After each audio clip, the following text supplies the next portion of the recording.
For as long as I can remember, the idea of an off-field physical DPS has been thrown around a lot. We're about to enter 5 years into Genshin, and still, no sign of that. So I figured it was high time to share my own idea of what this kind of character could look like in-game. But I'm also someone who finds DPS design a little bit generic, so this unit will also serve a second role, damage buffing, but with a specific focus on physical teams. No, don't worry. Someone who actually works with Mika, not against him. Meet Ianthe, a local schoolteacher who lives in Mondstadt's Dornman port. She is also a descendant of the Lawrence clan, and more precisely, is Eula's younger cousin. In this video, we're going to discuss her kit design, the process of this design, and then her theoretical best builds and teams. Disclaimers, timestamps, social media links, and music credits will all be down below. Without further ado, let's get started.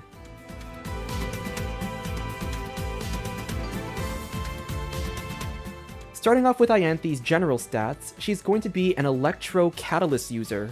This is the first step in exploring a very new niche, because Catalysts are known for having attacks centered around elemental damage. Ianthe herself will cover more of a physical damage playstyle.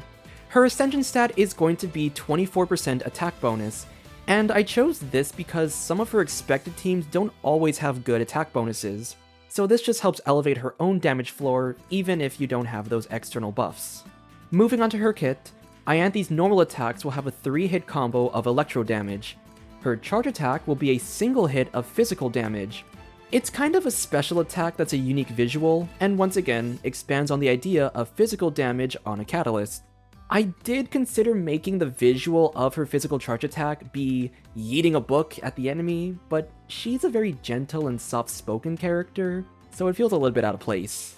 Anyway, plunging attack is just the usual electro AoE hit. All of these moves serve no real purpose for her actual gameplay, and will definitely not be meta. When it comes to her skill, Ianthe will be a very strong buffing character.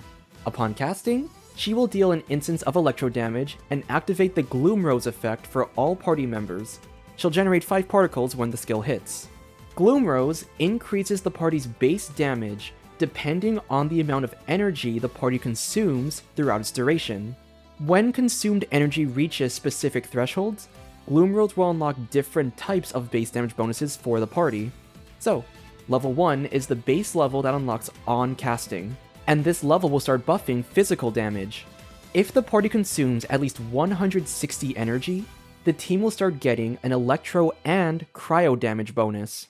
Finally, when you consume at least 240 energy, the rest of the elements gain the damage bonus. In most teams, it's pretty easy to reach a threshold of 240 energy, so here's where the balancing occurs. Base damage bonuses for levels 2 and 3 will only take into account the energy consumed after reaching their respective threshold. In other words, while every unit can benefit from the bonus, physical will always have the highest overall bonus, while a universal bonus provides a minimal effect. It's going to have an 18-second cooldown and an 18-second duration. Ianthe is intended to be the one starting the rotation, since it will only measure energy consumed after her skill is cast.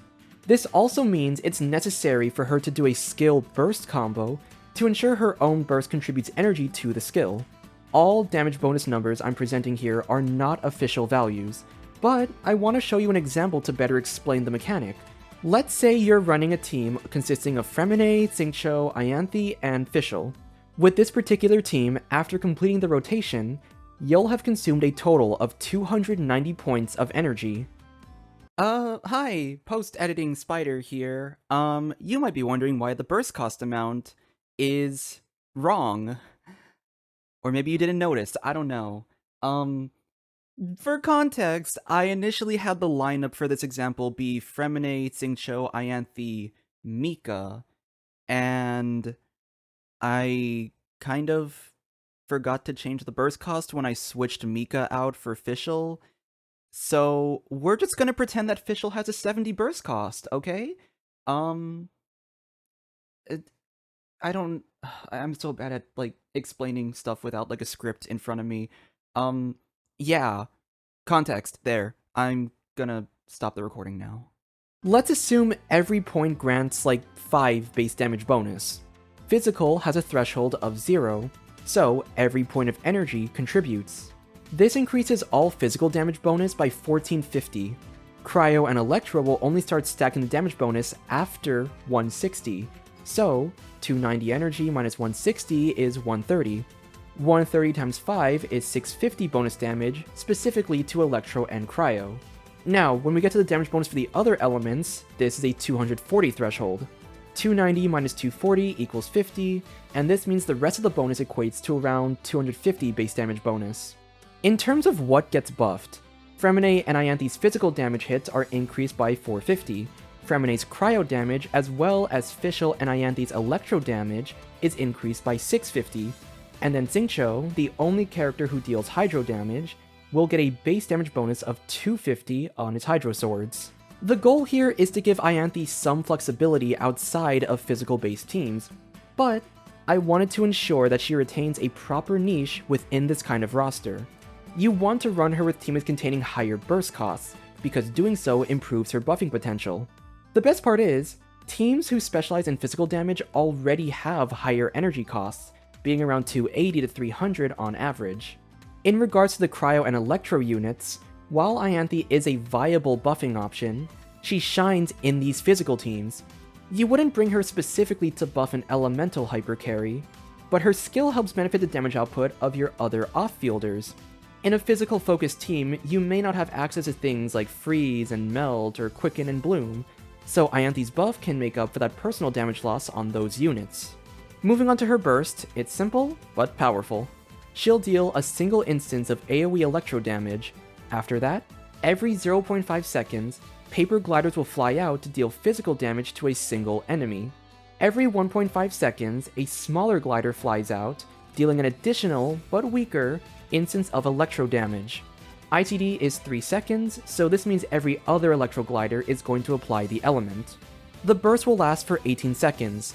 This means you're getting 24 shots of her physical gliders, and 12 hits of her electro ones. It has an 80 burst cost, along with a 20-second cooldown. This ability is meant to be used in every rotation, and this is for 2 reasons. 1, Ianthe's skill needs energy to be consumed to gain its bonus. If she doesn't burst every rotation, your damage buff gets knocked down by 80 points worth. Number 2, her damage scalings are all in her burst.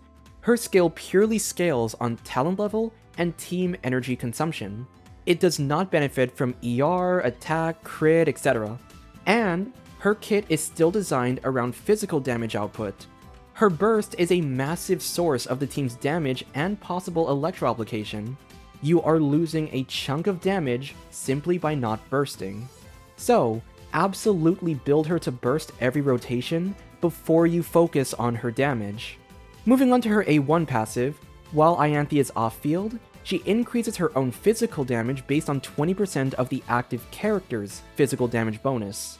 The big thing I wanted to address is her anti-synergy with Mika. He can only buff the active character's physical damage, so unless an off-fielder can snapshot, Mika provides no value. I did consider the possibility that Ianthe could snapshot, but I decided against it for 2 reasons. 1, she's supposed to be first in a rotation. Starting with her skill, going into rotation, and swapping back to use her burst feels a bit unnecessary. Second, swapping back into Ianthe takes away some uptime for the active character, such as Eula, who might want to maximize Mika's buff uptime. There's a chance that if you did this rotation, those few seconds used for Ianthe snapshotting could possibly result in the buff ending before Eula could detonate her burst. All in all, this passive makes it much more consistent for Ianthe to be the first in a rotation. And while she still can't make use of Mika's C6, she can at least address the A1 buff in an indirect way. It also means extra indirect synergy with your on-fielder's physical damage goblets, as well as their bonus from Pale Flame or any physical damage weapons. For her A4, when Superconduct is triggered, the active character gains 3 energy. If Ianthe is off-field, she also gains 3 energy. This can occur once every 4 seconds. This passive is going to improve Ianthe's energy needs by reducing it by around 15 points in a 20-second rotation. It also helps with reducing energy needs for the active unit, though depending on rotation and field time, This 15 energy likely gets split up among the other 3 characters. Finally, for Ianthe's exploration passive, her lore is going to involve her being a schoolteacher. So I think we'll have her have the same talent as Yae. When crafting talent materials, there's a chance to create bonus books of a different type, but of the same region. Okay, next let's cover her constellations. At C1, when electro or cryo reactions are triggered, Ianthe's burst crit rate increases by 5% up to a max of 15%. This has a duration of 12 seconds, and each stack is counted independently. Unlike her A4 passive, which is superconduct only, Ianthe's C1 is a lot more flexible, able to function in non-physical teams. So you could theoretically run something in Overload or Quicken, and the crit rate bonus still applies. For her C2, this will kind of help you solidify a build type for her. 20% of her energy recharge above 100% becomes an attack bonus. This constellation has helped to men bridge the gap between an attack versus ER sans.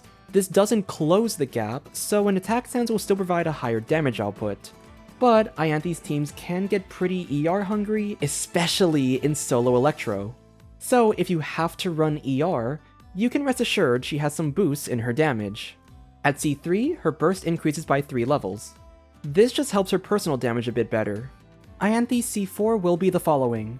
When Superconduct is triggered, the active character gains Chandelle for 8 seconds.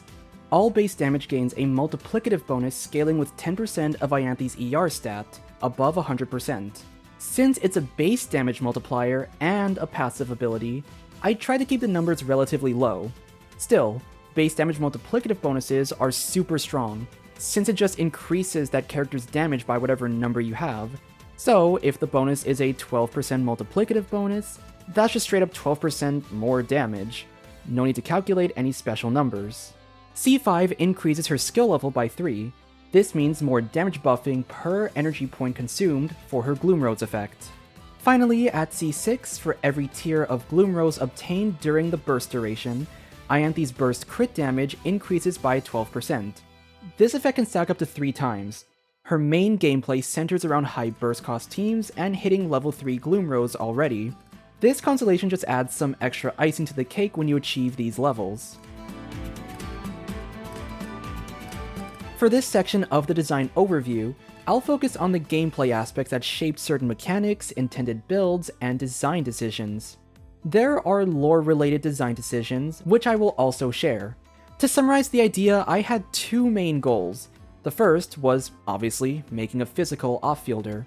The second goal was Eula synergy. If you saw the drip marketing post I made, I revealed that Ianthe and Eula are related. So, a lot of the kit design was made to help lift up her gameplay, with other physical units being buffed by proxy.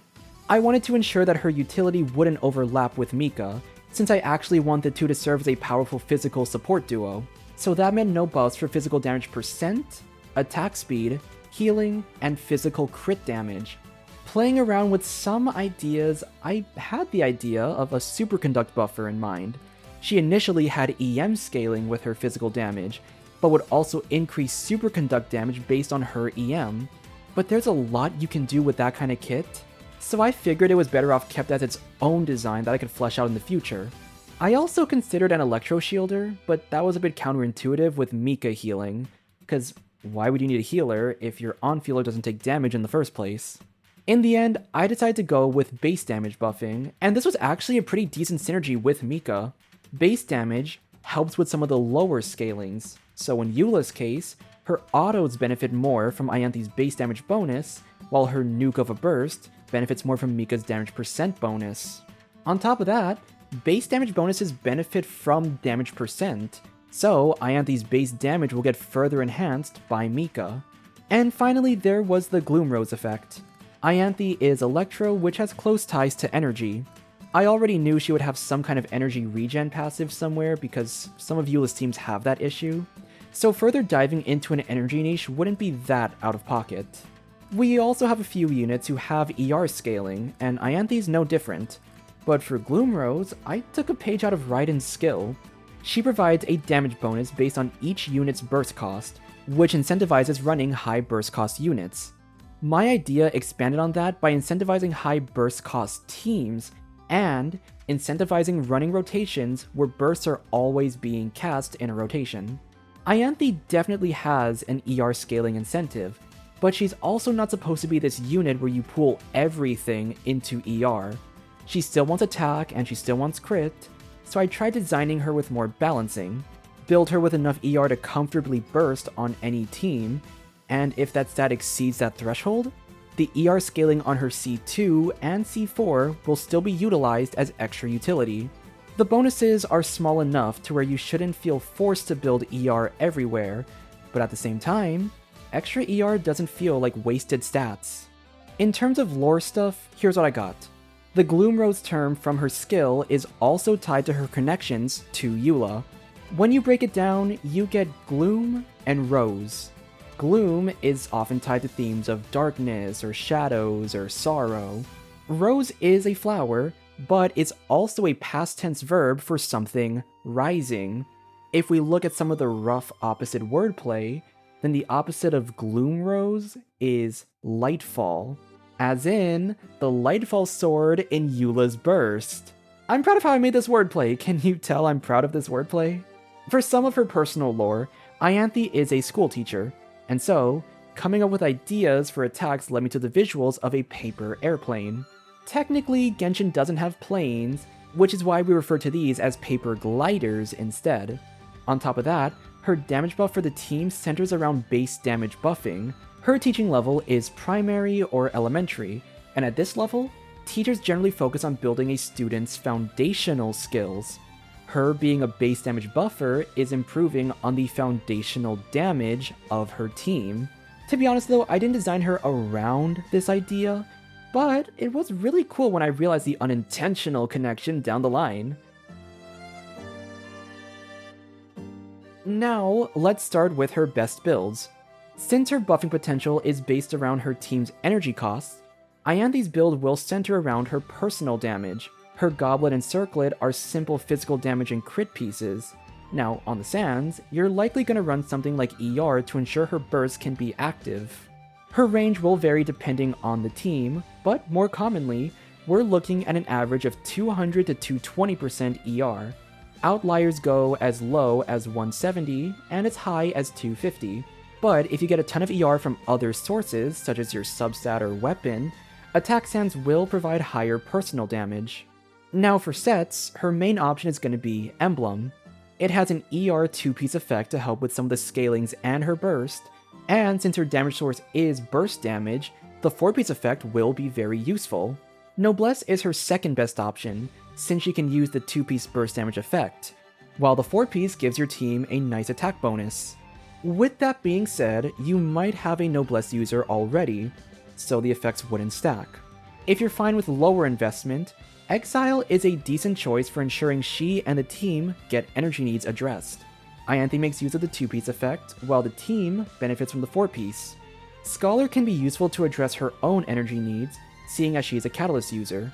Finally, 2-piece combos can include attack percent, energy recharge, physical damage, or burst damage as general stat bonuses. When it comes to weapons, Ianthe's biggest weakness is her being a physical-oriented DPS. Catalysts are elemental focused, so most buffs are elemental damage. You're looking at a few options for the substats as a result: attack, ER, or crit. Oathsworn Eye has a passive granting a 48% ER passive at R5, which can be especially useful at C2 and C4, since the ER double dips into additional utility. Frostbearer can be used more in physical teams, since cryo characters will be present. The passive hit of damage will be physical, which means it benefits from her physical damage bonuses. The same thing goes for Skyward Atlas's special passive hit of damage. Eye of Perception is also an unironically good choice. Favonius is probably going to be your go-to for the extra energy particles and ER substat. Since you're building crit on her anyway, it will be easier to proc the passive. Crit weapons are all a general buff, so any and all you could think of will serve as good stat sticks. To be honest though, nothing really stands out in terms of the crit weapon passives. As usual, I'll make a custom weapon for Ianthe, since her current options are a bit limited. We have the advantage of making her the first ever physical damage catalyst user, So we don't have to go too crazy with like niche effects of like, deal this much burst damage to trigger this specific passive, you know? Anyway, Paper Crown has a 510 base attack and a 45.9% ER bonus. For its passive, when party members trigger reactions, any reaction, the user gains a 3-6% physical damage and crit damage bonus. This has a max of 4 stacks, lasting for 8 seconds, and it can be triggered while off-field. I try my best to make sure that 4-star weapons are a little more universally compatible compared to 5 stars. With this catalyst, characters can benefit from a nice 24% crit damage bonus at R5, but no one else can use a 24% physical damage bonus except Ianthe. This allows her to make full use of the weapon. Additionally, the ER substat will help anyone, including her, have better energy management.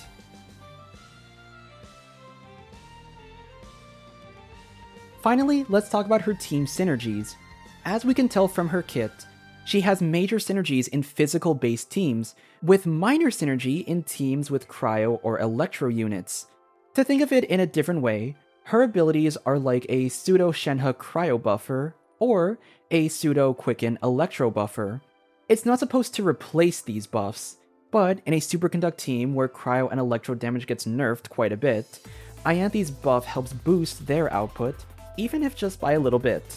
If a team doesn't focus on physical damage, Ianthe's personal damage output is the only relevant part of her kit, since those other teams don't benefit nearly as much from her damage bonus. So slotting her in something like a triple pyro overload comp isn't really effective. But what I want to focus on here is her synergy with other units rather than the team archetypes. Certain characters actually have unique pairings with Ianthe. Starting off, Eula is the intended DPS matchup. Her autos will gain a nice bonus to further enhance that damage. Ianthe also provides an additional base damage multiplicative bonus to her attacks if at C4, as well as her A4 granting some additional energy. These effects can stack with Mika's damage percent and crit bonuses, allowing for a very solid trio to act as a core. Also, lore team moment for anyone who enjoys that detail. Finally, her cryo damage isn't as strong, but will still benefit from the base cryo buffing on her attacks. A physical build Freminet is in a similar boat to Eula, where his cryo damage isn't that relevant, but still gets buffed by Ianthe. Meanwhile, his physical hits gain a lot more value. Xinyan works with the physical synergy, though it might be harder to work with Superconduct, depending on whether her level 3 shield is up and applying Pyro. Physical Kaya and Keqing are some of our older physical units. Both are cryo and electro respectively, so they get that extra synergy as well. Other supports you might slot into a physical team will once again have minimal synergy with the Gloom Rose buff. Rosaria for the crit and physical res shred, Fischl, Raidener, Diona for energy and particles, Beto or Layla for a shield, or Farina for her universal damage bonus. All of them still benefit from Ianthe, just not nearly as much as a physical character. Now, one final pairing that has especially unique synergies is Razor and an on-field Fischl. More so Razor, but the idea is the same for both. They will deal physical damage with their autos, but also have some pretty good electro damage on top of that. This basically means they're able to benefit from the tier 1 and tier 2 damage buffs. I've seen Physgravate used for the term, which capitalizes on buffing the physical and electro damage output via Quicken and Superconduct. The neat thing about this kind of team is that Cryo and Dendro auras don't get affected when both are applied, which leaves room to dual trigger reactions after applying Electro, and benefit Electro and physical damage respectively. And if you can trigger Superconduct, Ianthe can utilize her A4 and C4 buffs. Imaginarium Theater expanded on this team comp. It had that one Rhymegrass Blessing with a special Cryo and Dendro reaction. They also added Electro synergies, which inherently also helped physical due to the Superconduct presence. Fingers crossed we get a character who actually makes this an enabler with their kit. If anything, it would still work whenever we get the Cryo Dendro Theater blessings.